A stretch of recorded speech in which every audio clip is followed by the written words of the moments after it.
करते हैं, जिसको मकर संक्रांति कहते हैं हम लोग, उस दिन से तीर्थराज प्रयाग में 1 महीने का मेला लगता है। माघी पूर्णिमा ले, ठीक ना, माघ मकर संक्रांति से लेकर के माघी पूर्णिमा तक 1 महीने का मेला लगता है। कहां? प्रयाग में। 14 जनवरी मकर संक्रांति को कहा छूते हैं हम लोग, दान करते हैं।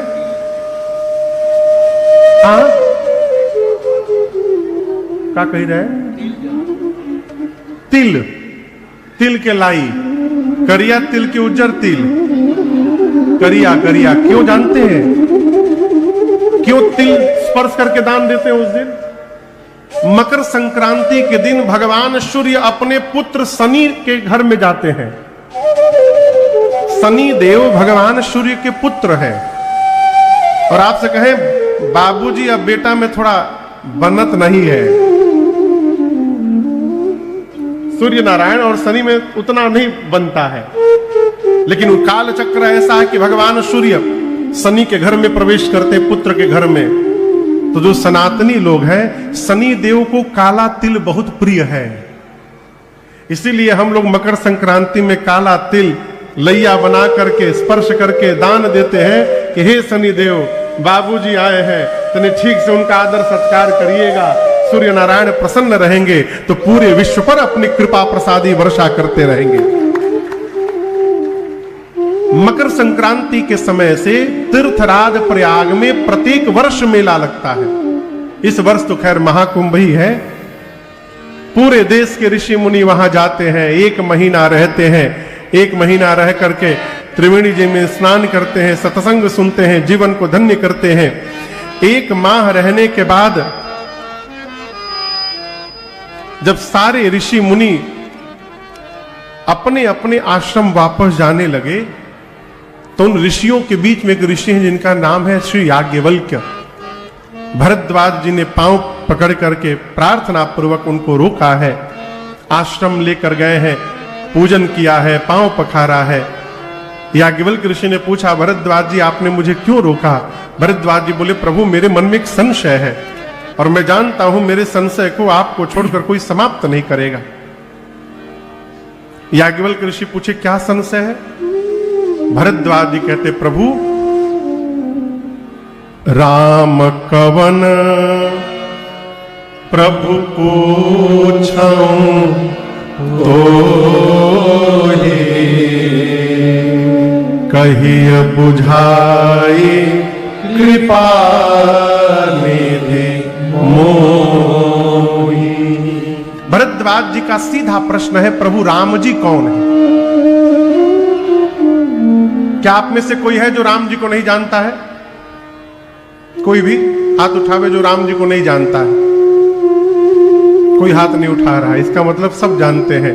और यहां दर्शन करिए, इतने बड़े महात्मा हैं और कह रहे हैं कि राम जी कौन है।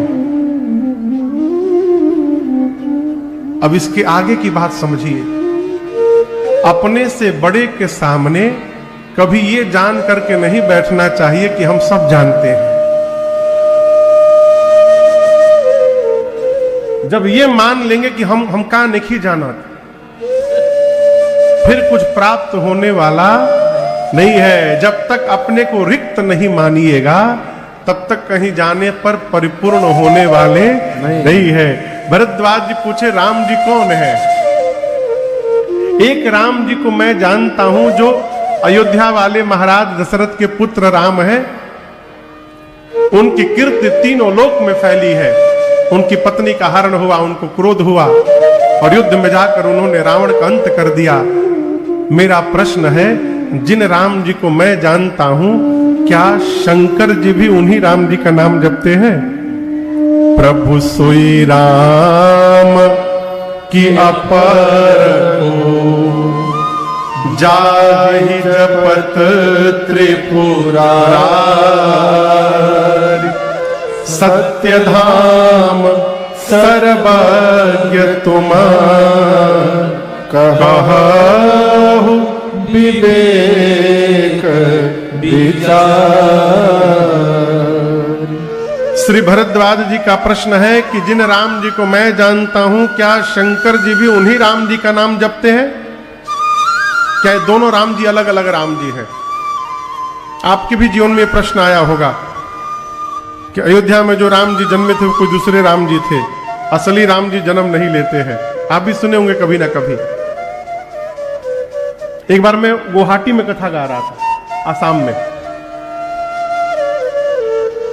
तो जो कथा कराए थे भैया, उनके एक रिश्तेदार आए, जीजा जी थे कि फूफा जी थे, भगवान जाने कोई थे, तो लेके भैया मिलाने आए कि महाराज जी ये मेरे रिश्तेदार हैं। तो मैंने कुर्सी दी बैठने के लिए, बैठे, मिष्ठान खिलाया उनको। फिर हमसे प्रश्न किया कि महाराज आप कौन से राम की कथा गाते हैं? हम बोले 10-12 ठे राम जी है कहा।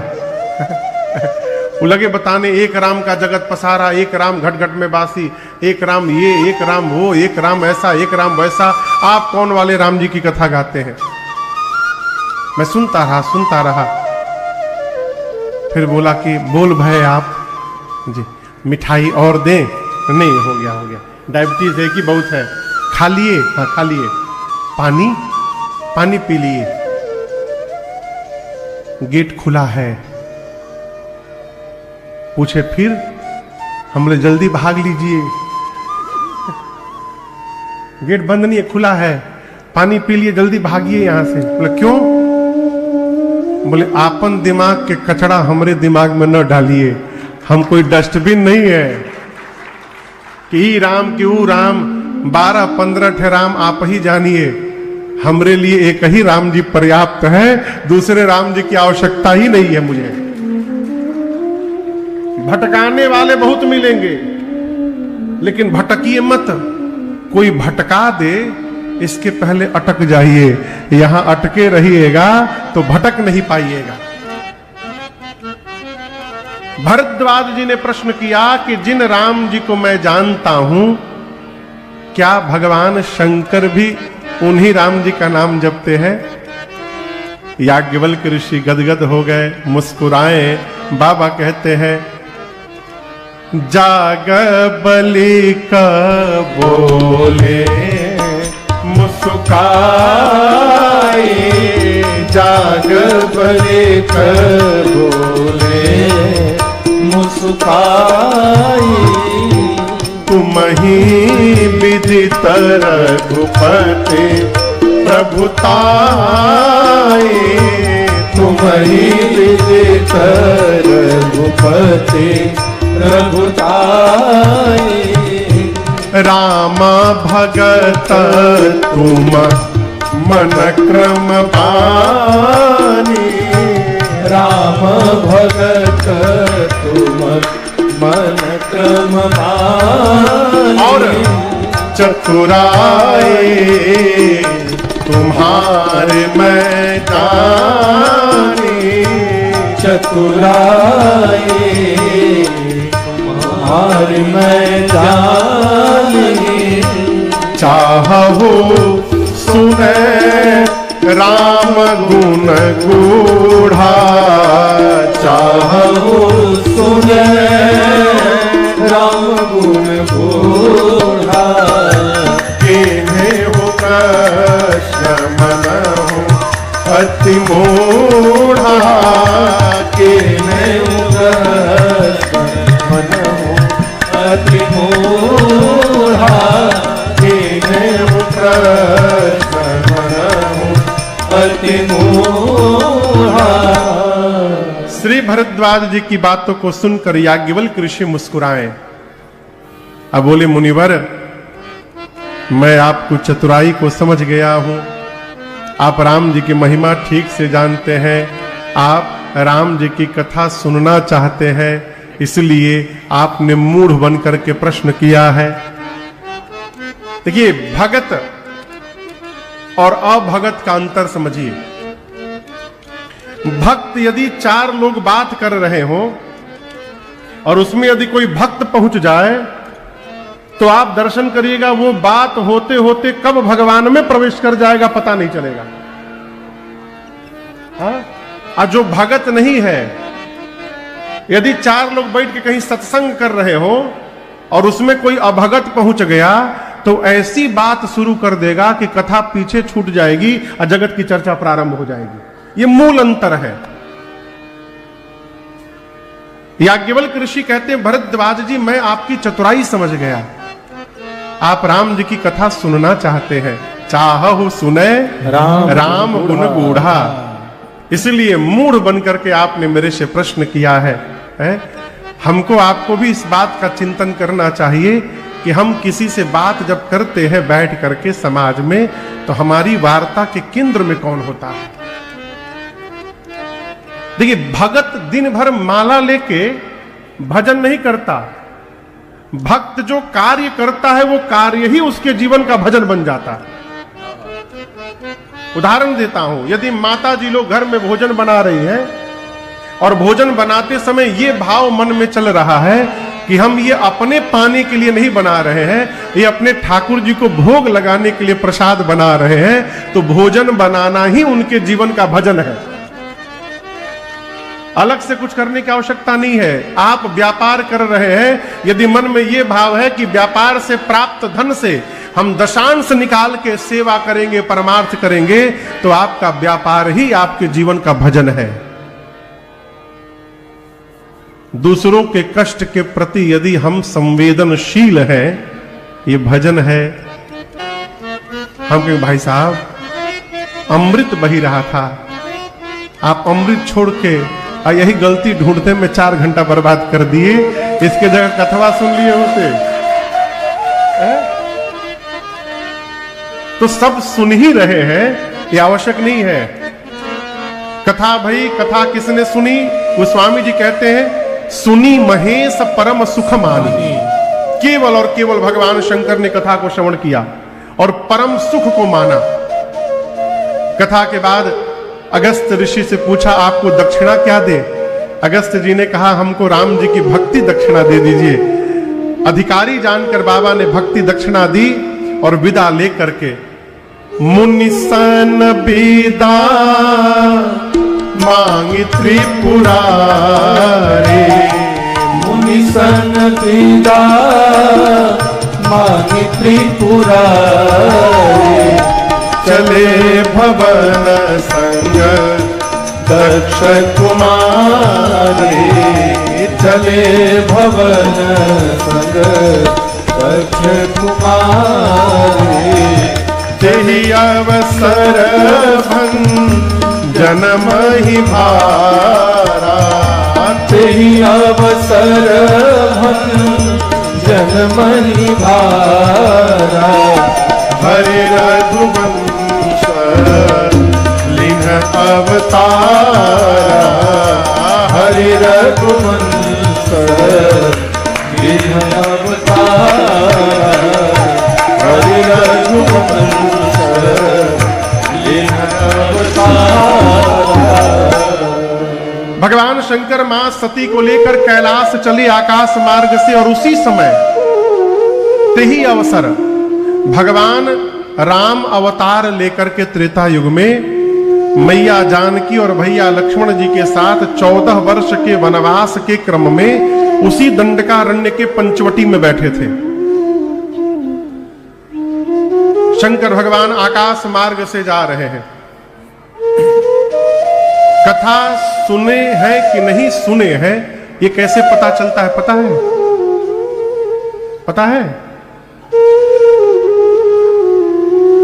अच्छा, आपको एक बात कहूं, यदि हम आपको ये बतावें कि कल हम आए तो रास्ते में जहाज में एक ठे बालक दिखाई पड़ा, इतना सुंदर बालक, इतना सुंदर बालक, आप उसकी कल्पना नहीं कर सकते। मानिए साक्षात भगवान ने अवतार ले लिए हो, तो जब किसी की प्रशंसा आप सुनते हैं, महिमा सुनते हैं, तो आपके मन में सबसे पहला भाव क्या जगता है? कहिए। हाँ हाँ, देखने की। काश हमहू देख लिए होते। तो कथा सुनने का सबसे पहला लक्षण यह है कि हम सुने कि नहीं सुने हैं। यदि कथा सुनने के बाद भगवान को देखने की चाह बढ़ जाए, तो मानना चाहिए कि हम कथा वास्तव में श्रवण किए हैं। क्यों? जिसकी कथा इतनी सुंदर है वो कितना सुंदर होगा हो। भगवान शंकर कथा सुन के ऊपर से जा रहे हैं, मन में सोच रहे हैं, हृदय विचारत जात हर। हर यानी शंकर जी हृदय में विचार करते जा रहे हैं, क्या? के ही विधि दर्शन हो।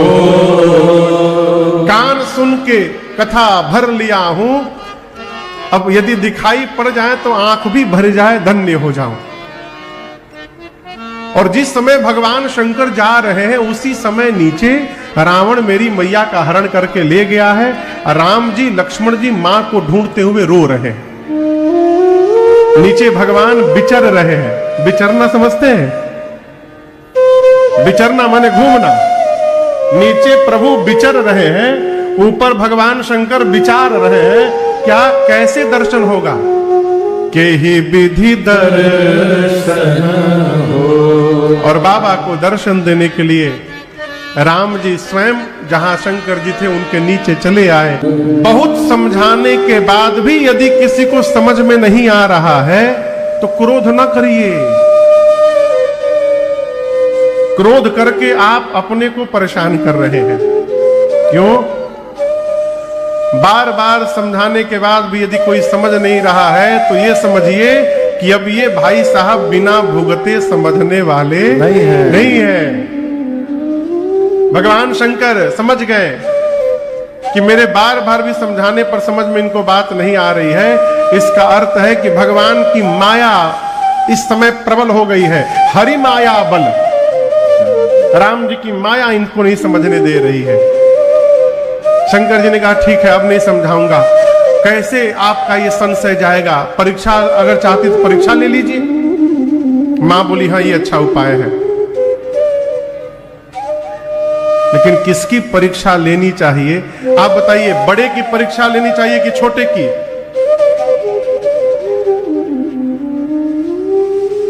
आजकल लोग बड़े की परीक्षा लेते हैं। चलिए तो पता करी महाराज के कितना आवता। अब तो बंद हो गया। पहले मैं कहीं जाता था कथा में तो लोग प्रश्न बहुत पूछते थे। क्या हो गया हो?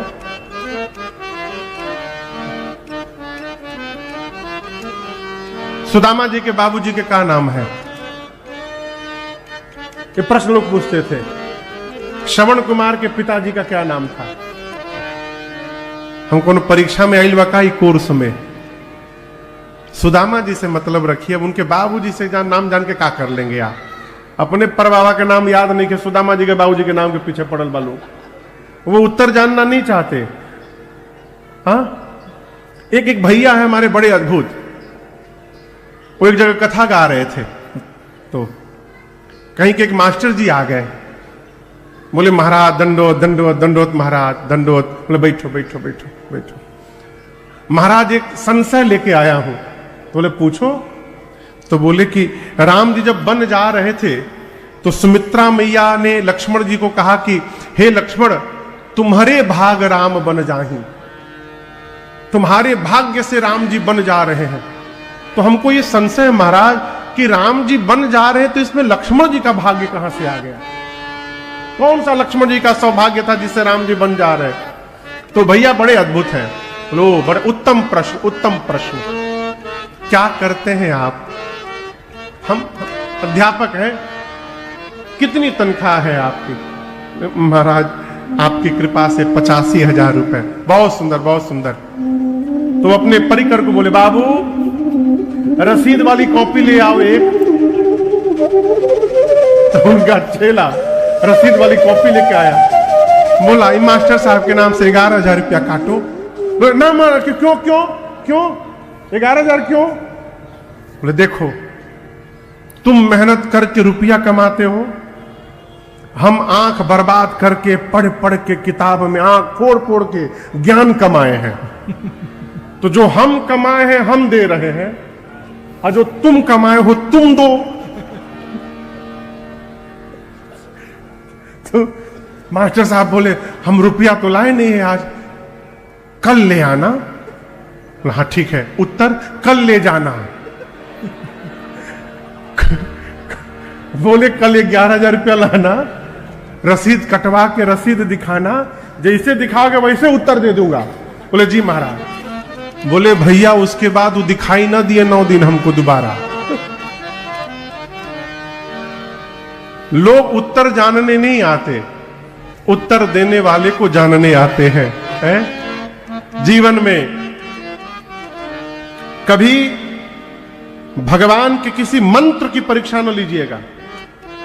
मंत्र के परीक्षण के चक्कर में कर्ण हो गए थे। भगवान के मंत्र का परीक्षण न करिएगा, किसी सदग्रंथ का परीक्षण न करिएगा, किसी संत का परीक्षण न करिएगा, और तो और कभी अनंत भगवान की परीक्षा न करिएगा। इन चारों में नुकसान केवल अपना होना है। सती मैया बोली ठीक है मैं परीक्षा लूंगी। भगवान शंकर बोले विवेक पूर्वक करे हु सो जतन विवेक विचारी। जैसे आपका संशय संदेह समाप्त हो जाए, है जैसे जाय मोह भ्रम भारी, करे हु सो जतन विवेक विचारी। सती मैया गई परीक्षण लेने, इधर शंकर भगवान सोचने लगे। सती मैया चली परीक्षा लेने, सोचने लगी कैसे परीक्षण करूं। विचार करते करते निर्णय किया कि ये अपनी पत्नी को ढूंढ रहे हैं, क्यों ना मैं सीता जी का रूप बना लूं। यदि ये भगवान होंगे तो समझ जाएंगे कि मैं सीता नहीं सती हूं, और मैं जानती हूं ये भगवान है नहीं, मुझे देखते सीता सीता कह के दौड़ के चले आएंगे।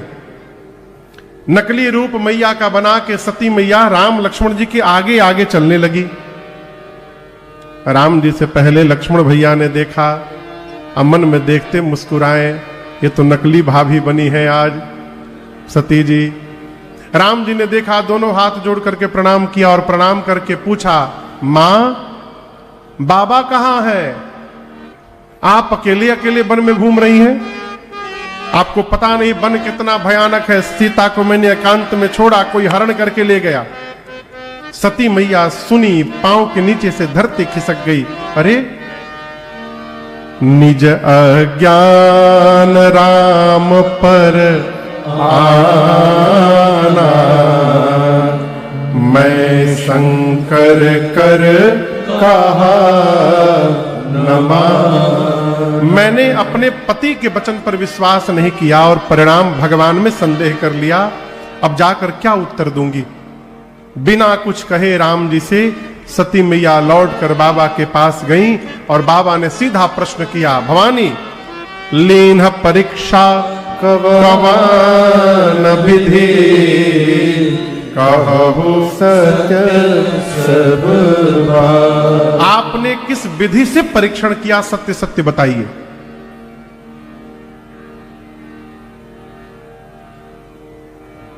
घर में जो आदमी बहुत झूठ बोलत है ना, घर वाले बार बार देखे झूठ मत बोले, सही बोली है, हर बात में उसको कहते हैं सही बोलना, सही बोलना। भगवान शंकर भी मां सती को कहते हैं कहु सत्य सब बात। तो क्या सती मैया सत्य बोलती थी? नहीं। फिर भगवान शंकर को भय है कि कहीं अपने बचाव में आज सती जी के मुख से सत्य न निकल जाए, इसलिए कहा सत्य कहिए। इन्ह प्रणाम तुम्हारी नाई। इसलिए मैं परीक्षा ली नहीं। शंकर भगवान ध्यान में गए और जाकर बाबा ने सब देखा। क्या? सती जी ने सीता मैया का रूप बनाया। और यहां गोस्वामी जी कहते हैं बाबा को इतना कष्ट हुआ, इतना कष्ट हुआ, ये जानकर उसी समय संकल्प करके बाबा ने मैया का त्याग कर दिया। बाबा ने मन में संकल्प किया, यही तन सती ही भेट मोहिनाही, शिव संकल्प की न मन माही। आकाशवाणी हुई, आकाशवाणी ने भगवान शंकर की अनेक अनेक प्रकार से प्रशंसा की। सती मैया बार बार पूछती है, प्रभु आपने कौन सा प्रण कर लिया? लेकिन बाबा बोले नहीं। कैलाश गए और जाकर कैलाश में भगवान शंकर कमलासन लगा करके समाधि में प्रवेश कर गए। 87,000 वर्ष तक भगवान शंकर समाधिस्थ रहे। कितने दिन? 87,000 वर्ष। 87,000 वर्ष। और यहां भगवान शंकर कहते हैं कि 87,000 वर्षों तक मां सती मैया बारंबार भगवान राम से प्रार्थना करती रहती हैं, जो प्रभु दीन दयाल कहा, आरती हरन वेद जस गावा, तो मैं बिनाया करऊं कर जोरी, छूटऊं बेगी देह मोरी। यहां पर आपसे मैं निवेदन करूं माई बाप, जीवन में कैसी भी परिस्थिति आ जाए सकारात्मक बोलने का स्वभाव बनाइए। आप समझ रहे मेरी बात? कई लोग दिनवा भर न केवल नकारात्मक बात करते हैं, हे भगवान उठा लो उठा लो,